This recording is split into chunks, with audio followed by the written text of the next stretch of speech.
Shalom saudara, haleluya. Selamat berjumpa sekali lagi dalam siri pembelajaran surat Wahyu ini.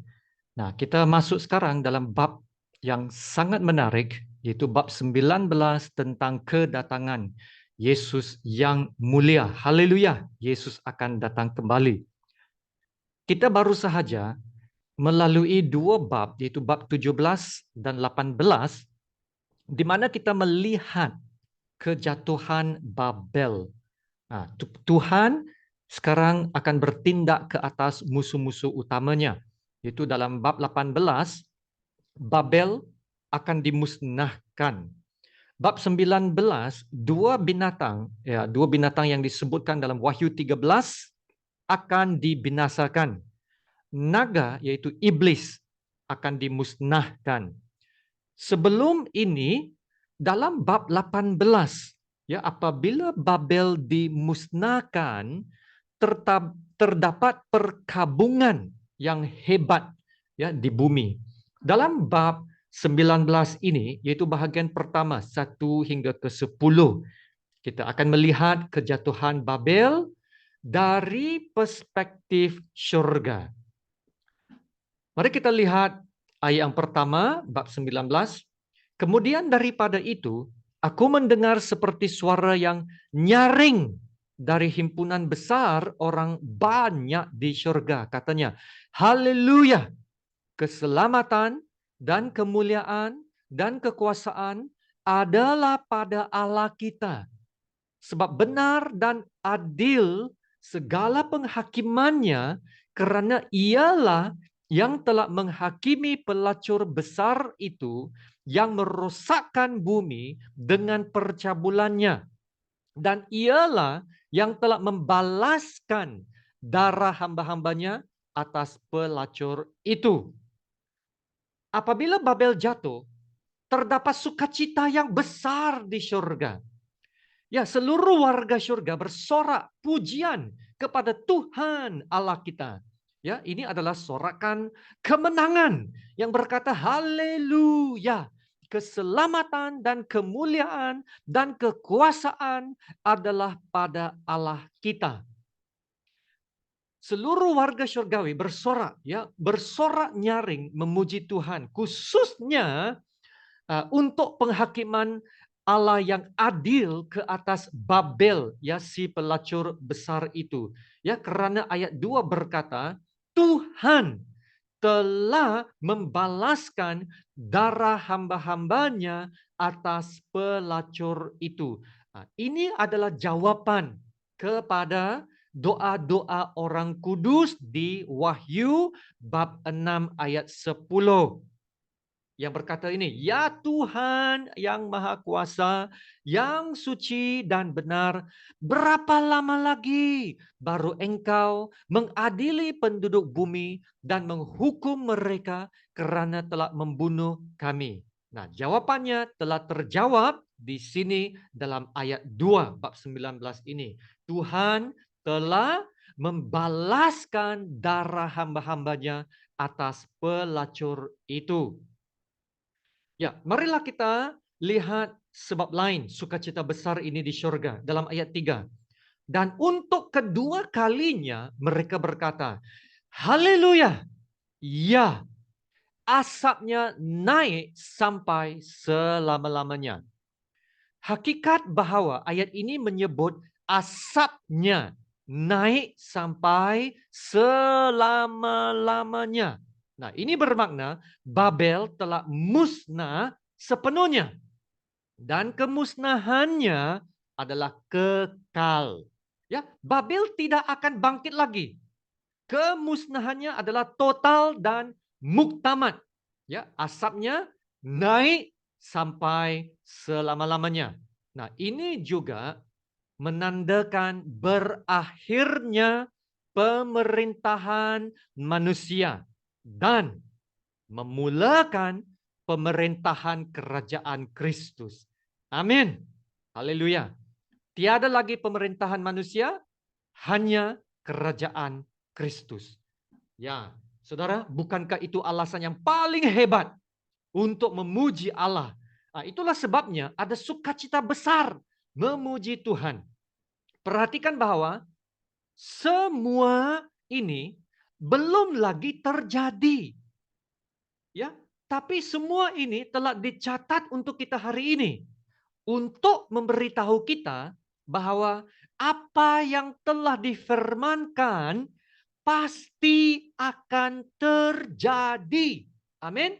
Itulah kesudahannya. The end game yang Tuhan mahu kita lihat untuk mendorong kita supaya terus menjadi setia dan teguh dalam iman kita. Yang setuju katakan amin. Haleluya. Nah, lihat sekarang dari ayat 4 hingga ke 6. Dan ke-24 tua-tua dan keempat makhluk itu tersungkur dan menyembah Allah yang duduk di atas takhta itu. Dan mereka berkata, amin, haleluya. Ya, maka kedengaranlah suatu suara dari takhta itu, pujilah Allah kita, hai kamu semua hambanya, kamu yang takut akan Dia, baik kecil maupun yang besar. Lalu aku mendengar seperti suara himpunan besar orang banyak, seperti desau air bah dan seperti deru guro yang hebat. Katanya, haleluya! Kerana Tuhan Allah kita yang Maha Kuasa telah menjadi Raja. Wow, tercetus ya suatu pujian yang gemuruh meliputi seluruh alam syurga. Kerana satu kebenaran ini. Kebenaran apa itu? Yaitu Tuhan, Allah kita yang Maha Kuasa, telah menjadi Raja. Dengan ini, ya saudara, mengesahkan bahwa hanya ada satu kerajaan saja yang akan memerintah selama-lamanya, yaitu kerajaan Tuhan. Nah, ini serupa dengan suara-suara pujian yang nyaring yang tercatat bagi kita dalam Wahyu 11 ayat 15. Ya, pemerintahan atas dunia dipegang oleh Tuhan kita dan Dia yang diurapinya dan Ia akan memerintah sebagai raja sampai selama-lamanya. Haleluya. Nah, seterusnya dari ayat 7 kita diperkenalkan kepada perjamuan perkawinan anak domba. Nah, ini adalah satu lagi sebab untuk sukacita dan pujian haleluya yang besar itu di surga. Nah, ini juga yang kita semua nanti-nantikan, yaitu ya kesatuan yang sempurna dan tidak terputus dengan Kristus. Ya, dalam ayat 7 berkata, marilah kita bersukacita dan bersorak-sorai dan memuliakan Dia. Kerana hari perkawinan anak domba telah tiba dan pengantinnya telah siap sedia. Dan kepadanya dikaruniakan supaya memakai kain linen halus yang berkilau-kilauan dan yang putih bersih. Linen halus itu adalah perbuatan-perbuatan yang benar dari orang-orang kudus. Ayat 9, lalu ia berkata kepadaku, tuliskanlah, berbahagialah mereka yang diundang ke perjamuan kawin anak domba. Katanya lagi kepadaku, perkataan ini adalah benar, perkataan dari Allah. Ya saudara, saya sudah bagi tahu tadi. Ini semuanya di masa depan, belum lagi terjadi, tetapi sudah tercatat bagi kita. Dan Tuhan membuat pengesahannya di sini. Perkataan ini adalah benar, perkataan-perkataan dari Allah. Haleluya, haleluya. Saudara, berbahagialah mereka yang diundang ke perjamuan kawin anak domba. Maka saudara, adakah Anda sudah menerima jemputan ini ke perjamuan kawin anak domba? Adakah Anda yakin bahwa Anda telah dijemput ke perjamuan kawin itu? Ya saudara, adakah Anda pasti bahwa Anda akan berada di perjamuan kawin itu? Ya saudara, adakah ini bermaksud Yesus akan ada istri kah? Sebab ia akan berkawin. Nah, kita perlu memahami konteks surat Wahyu ini ya. Dalam bab 21 ayat 2 berkata ini. Dan aku melihat kota yang kudus, Yerusalem yang baru, turun dari surga dari Allah yang berhias bagaikan pengantin perempuan, ya, yaitu kota yang kudus itu yang berdandan untuk suaminya. Dalam ayat 9, marilah kita ke sini, marilah ke sini, aku akan menunjukkan kepadamu pengantin perempuan mempelai anak domba. Nah, ayat 10, lalu di dalam roh ia membawa aku ke atas sebuah gunung yang besar lagi tinggi, dan ia menunjukkan kepadaku kota yang kudus itu, Yerusalem, turun dari surga dari Allah. Ya, jadi istri di sini merujuk kepada Yerusalem baru, kota surga yang baru. Dan kemudian ia berkata dalam ayat 8, dan kepadanya dikaruniakan supaya memakai kain linen halus yang berkilau-kilauan dan yang putih bersih. Ya, linen halus itu adalah perbuatan-perbuatan yang benar dari orang-orang kudus. Nah, Tuhan menunjukkan kepada kita perbezaan antara dua kota besar. Ya, Babel ini disebut sebagai pelacur besar. Ia menggambarkan kota duniawi. Dalam bab 17 sebelum ini kita telah disebutkan bahwa dan perempuan itu memakai kain ungu dan kain kermeze yang dihiasi dengan emas, permata dan mutiara. Dan di tangannya ada suatu cawan emas penuh dengan segala kekejian dan kenajisan percabulannya. Ini adalah kecantikan palsu untuk menyesatkan penduduk bumi untuk melakukan zina rohani dengan perempuan pelacur ini. Nah, bezakan ini dengan Yerusalem baru, kota surga itu. Ya, dalam ayat 8 itu dikatakan dikaruniakan kepada mereka supaya memakai kain linen halus, ya, yang berkilau-kilauan dan yang putih bersih. Nah, ini adalah kecantikan yang sebenar, bukan kecantikan yang palsu, yang berpakaian linen halus, bersih, dan berkilauan. Nah, ini adalah permuliaan orang-orang kudus. Dan Tuhan telah menunjukkan kepada kita permuliaan ini dalam Matius 17, di mana Yesus diubah, ya, bila Yesus pergi ke atas bukit, Yesus dipermuliakan menjadi sangat terang, berkilau-kilauan, penuh dengan kemuliaan. Dan kita akan menjadi sama seperti Dia dalam kemuliaan itu. Amin. Ini adalah kemuliaan yang akan dimiliki orang-orang kudus, ya, di mana kita menerima kepenuhan keselamatan kita, yaitu kesempurnaan kita. Haleluya. Nah, seterusnya dari ayat 11 hingga ke-16 kita melihat penerangan tentang kedatangan Tuhan Yesus Kristus. Banyak huraian dalam petikan ini adalah dalam bentuk kiasan, tetapi membawa kebenaran yang sangat penting untuk menunjukkan ciri-ciri kedatangan Yesus yang mulia. Dan saya akan coba menjelaskannya, ya. Dalam ayat 11, lalu aku melihat surga terbuka. Wow, perhatikan ya, surga boleh terbuka. Sesungguhnya ada seekor kuda putih dan ia yang menungganginya bernama Yang Setia dan Yang Benar. Ia menghakimi dan berperang dengan adil. Nah, inilah penunggang yang kita tahu adalah Yesus Kristus. Maka kedatangan Yesus Kristus yang kali kedua akan sangat berbeza daripada kedatangannya yang pertama.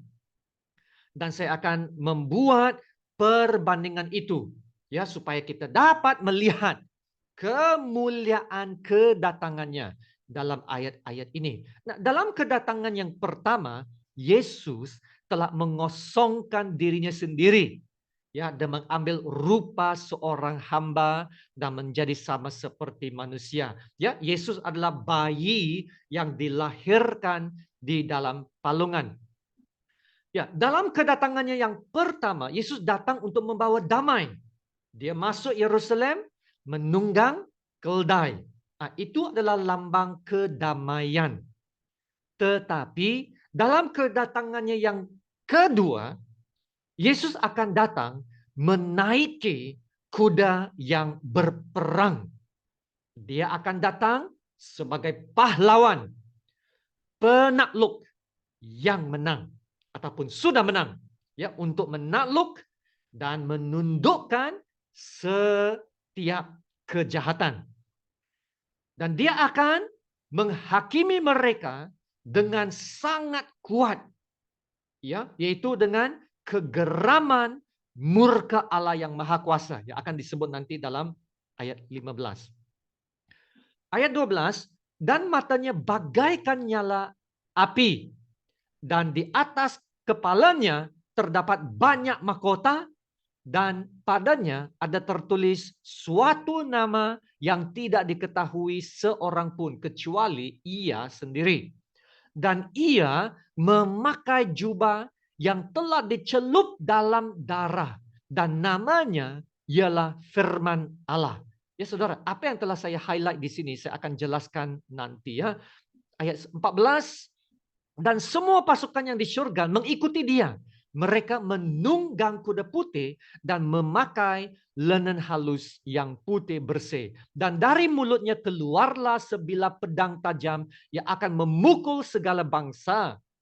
Dan ia akan menggembalakan mereka dengan gada besi. Dan ia akan memeras anggur dalam kilangan anggur. Yaitu kegeraman, murka Allah yang Maha Kuasa. Dan pada jubahnya dan pahanya tertulis suatu nama, yaitu Raja segala raja dan Tuan di atas segala tuan. Haleluya.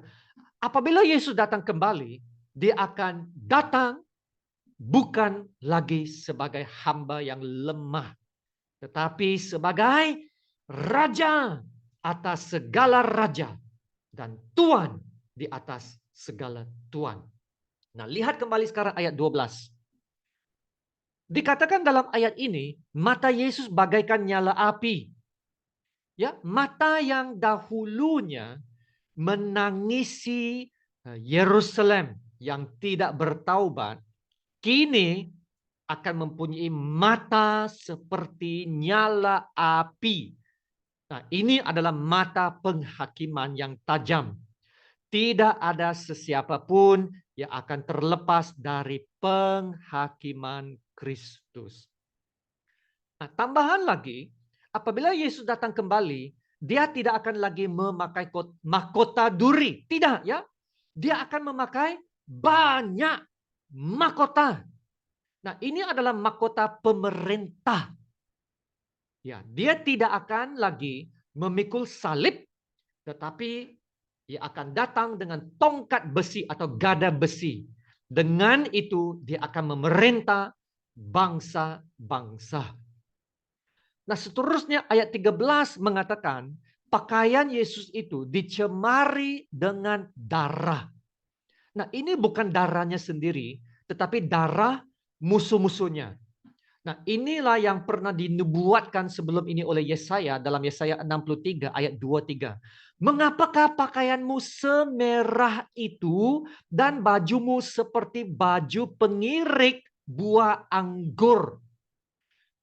Aku seorang dirilah yang melakukan pengirikan, dan dari antar umatku tidak ada yang menemani aku. Aku telah mengirik bangsa-bangsa dalam murkaku, dan aku telah menginjak-injak mereka dalam kehangatan amarahku. Semburan darah mereka memercik kepada bajuku, dan seluruh pakaianku telah cemar. Saudara, Yesaya, petikan Yesaya ini telah dirumuskan dalam Wahyu 14 ayat 20 ini. Dan buah-buah anggur itu dikilang di luar kota. Dan dari kilangan itu mengalir darah. Tingginya sampai ke kekang kuda dan jauhnya 200 mil. Wow, semua bangsa yang tidak bertaubat akan menjadi sasaran kemurkaannya. Tidak ada jalan keluar dari penghakiman Tuhan.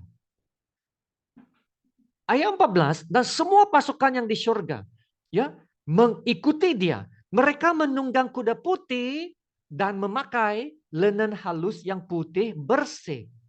Apabila Yesus datang kembali, dia tidak akan memasuki semula Yerusalem seorang diri, ditinggalkan oleh murid-muridnya semasa penangkapannya di Taman Getsemani. Tapi kali ini Yesus akan datang dengan kumpulan pengikutnya yang setia, yang tidak akan meninggalkannya lagi. Ya, dalam ayat 14 yang dipanggil pasukan yang di surga. Wow, inilah tentara surga. Nah, lihatlah tentara ini, saudara. Tidak disebut pun apa-apa senjata pun mereka pakai, ya. Tidak ada senjata. Nah, mereka tidak membawa apa-apa senjata. Nah, ayat tersebut mengatakan mereka mengikuti dia ya dengan menaiki kuda putih. Wah, saya rasa perlulah ambil pelajaran menunggang kuda ya. Yesus akan berperang. Ya, dalam ayat 21 nanti dikatakan bahwa Yesus akan membunuh musuh dengan pedang yang keluar dari mulutnya. Nah, apakah yang akan dilakukan oleh orang-orang kudus? Ya, mereka hanya mengikut.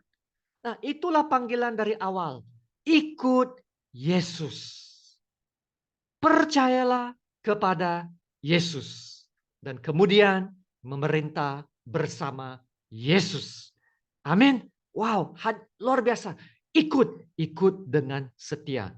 Jadi saudara, Yesus akan datang lagi. Bukan lagi seperti anak domba yang dibawa ke pembantaian untuk disembelih. Tetapi sebagai hakim adil yang akan menyembelih dalam kilangan anggur itu. Itulah kegeraman murka Allah yang maha kuasa. Dari ayat 17 dan seterusnya, kita akan melihat satu lagi pesta ataupun perayaan perjamuan yang besar. Nah, kalau sebelum ini orang-orang percaya diundang ke perjamuan perkawinan anak domba. Nah, perayaan kedua ini yang sekarang dipanggil perjamuan Allah, yaitu perjamuan yang besar. Nah, siapa yang akan dijemput? Apa yang akan dihidangkan? Lihat ayat 17. Lalu aku melihat seorang malaikat berdiri di dalam matahari. Dan ia berseru dengan suara nyaring kepada semua burung yang terbang di tengah langit. Katanya, marilah ke sini dan berkumpullah untuk turut dalam perjamuan Allah.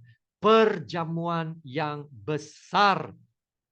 Supaya kamu makan daging semua raja dan daging semua panglima dan daging semua pahlawan dan daging semua kuda dan daging semua penunggangnya dan daging semua orang, baik yang merdeka maupun hamba, baik yang kecil maupun yang besar. Ya saudara, akan ada suatu perhimpunan besar burung-burung liar. Ini burung pemangsa ya. Apa yang akan dihidangkan? Burung-burung ini akan memakan daging semua manusia yang telah dibunuh ya, dari raja-raja hinggalah kepada semua hamba. Saya memanggil ini operasi sapu bersih. Ya, bezakan ini dengan ayat 9 sebelum ini ya. Orang-orang percaya dijemput ke perjamuan perkawinan anak domba. Orang-orang yang tidak bertaubat, nah, menjadi makan bagi burung. Jadi sama ada Anda makan atau Anda dimakan. Nah, seterusnya dari ayat 19 hingga ke 21 kita melihat penghakiman kedua-dua binatang itu. Dan aku melihat binatang itu dan raja-raja di bumi serta tentara-tentara mereka telah berkumpul ya untuk melakukan peperangan melawan penunggang kuda itu dan tenteranya, yaitu tentara surga ya.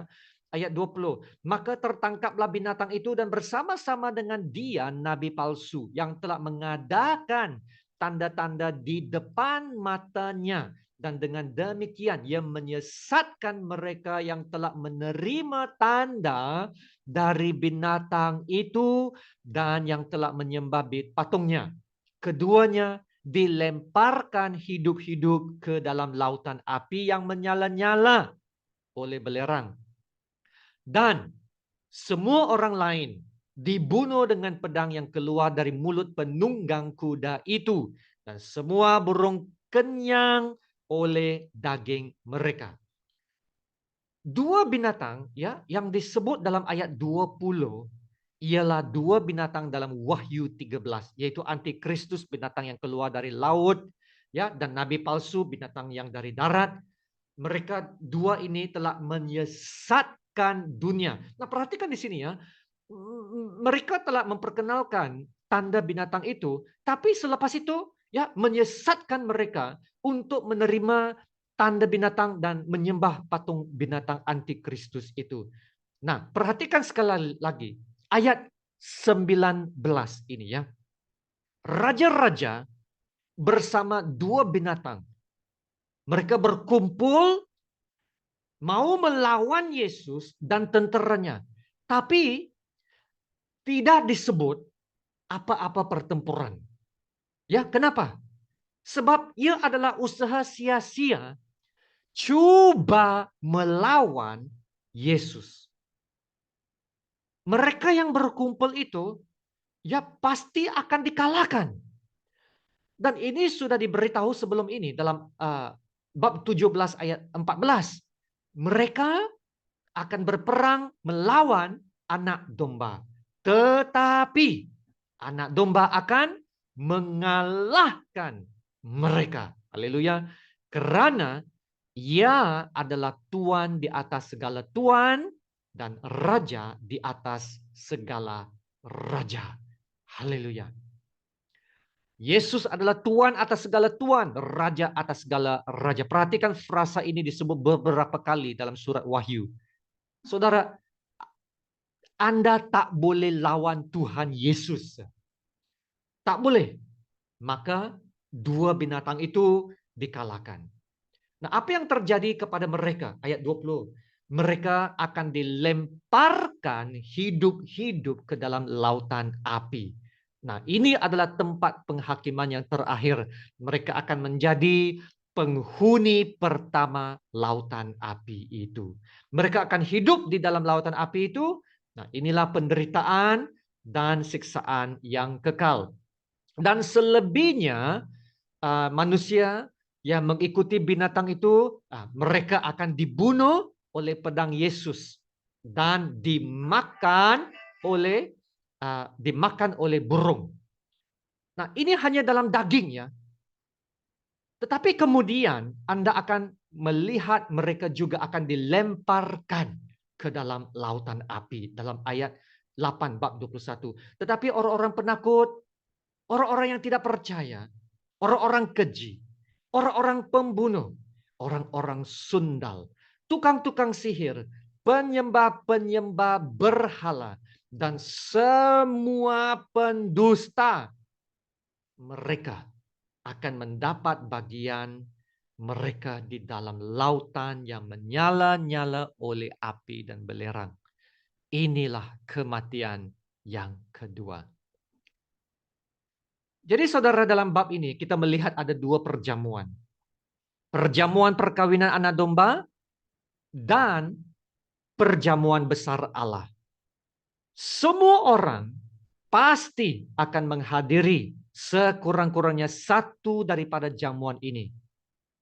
Sama ada perjamuan perkawinan anak domba atau perjamuan besar Allah. Ada yang akan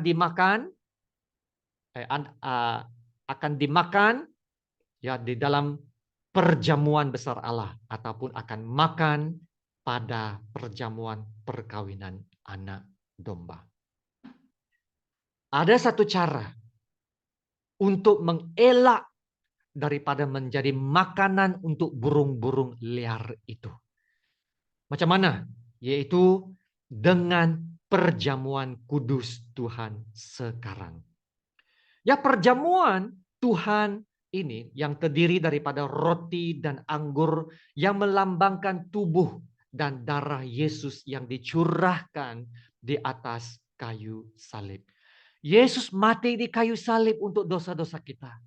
Dan dengan itu membuka jalan bagi kita semua untuk didamaikan kembali kepada Tuhan. Nah, inilah yang Paulus katakan dalam Roma bab 5 ayat 1 dan 2. Sebab itu kita akan dibenarkan karena iman, ya, dibenarkan karena iman, ya. Ini bukan dengan hasil usaha kita ataupun agama. Kita hidup dalam damai sejahtera dengan Allah oleh karena Tuhan kita Yesus Kristus. Oleh Dia, yaitu Yesus Kristus, kita juga beroleh jalan masuk oleh iman kepada kasih karunia ini. Di dalam kasih karunia ini kita berdiri dan kita bermegah dalam pengharapan akan menerima kemuliaan Allah. Haleluya. Haleluya saudara, menerima kemuliaan Allah. Nah, inilah yang merupakan keselamatan kita yang dapat masuk ke dalam hadirat Allah dan mengambil bagian dalam perjamuan perkawinan anak domba. Haleluya, berbahagialah mereka yang diundang ke perjamuan kawin anak domba. Haleluya, mari kita berdoa. Bapa kami yang di surga, terima kasih atas janjimu yang begitu luar biasa, yang menakjubkan, bahwa Engkau akan datang kembali. Haleluya. Dan bahwa kemenangan muktamad adalah milik umat Allah. Kenapa? Karena pada akhirnya Engkau, ya Allah, akan mengalahkan semua musuh-musuh. Haleluya. Tolonglah kami Tuhan untuk berpegang kepada harapan yang kekal ini. Dan tetap setia kepada Engkau. Dan mengakui Engkau. Bukan saja sebagai penyelamat. Tetapi juga sebagai Tuhan yang bertakhta atas hidup kami. Ya Tuhan, tolonglah kami untuk menghidupi kebenaran ini. Sememangnya Tuhan, kami mengaku inilah kelemahan kami yang tidak dapat mengutamakan Engkau dalam hidup kami. Ya Tuhan, sedarkanlah kami sekali lagi supaya kami dapat mengerjakan keselamatan kami dengan lebih sungguh-sungguh lagi, dengan takut dan gentar, sesuai dengan firman-Mu dalam Filipi 2. Dengan itu ya Tuhan, teruslah lakukan pekerjaan-Mu ya Tuhan dalam hidup kami. Menurut kerelaanmu, sehingga terjadilah kehendak-Mu di dalam hidup kami. Haleluya. Sesungguhnya Tuhan Engkau adalah Allah yang baik. Dan karena itu kami mengistiharkan segala hormat, kemuliaan, kebesaran, kekuatan, dan kuasa kami naikkan kepadamu ya Tuhan.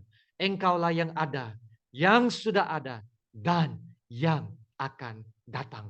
Alfa dan Omega. Dalam nama Tuhan Yesus yang termulia, kami berdoa. Amin. Haleluya. Ya saudara, sekian, terima kasih. Dan Tuhan memberkati engkau dan melindungi engkau. Tuhan menyinari engkau dengan wajahnya dan memberi engkau kasih karunia-Nya.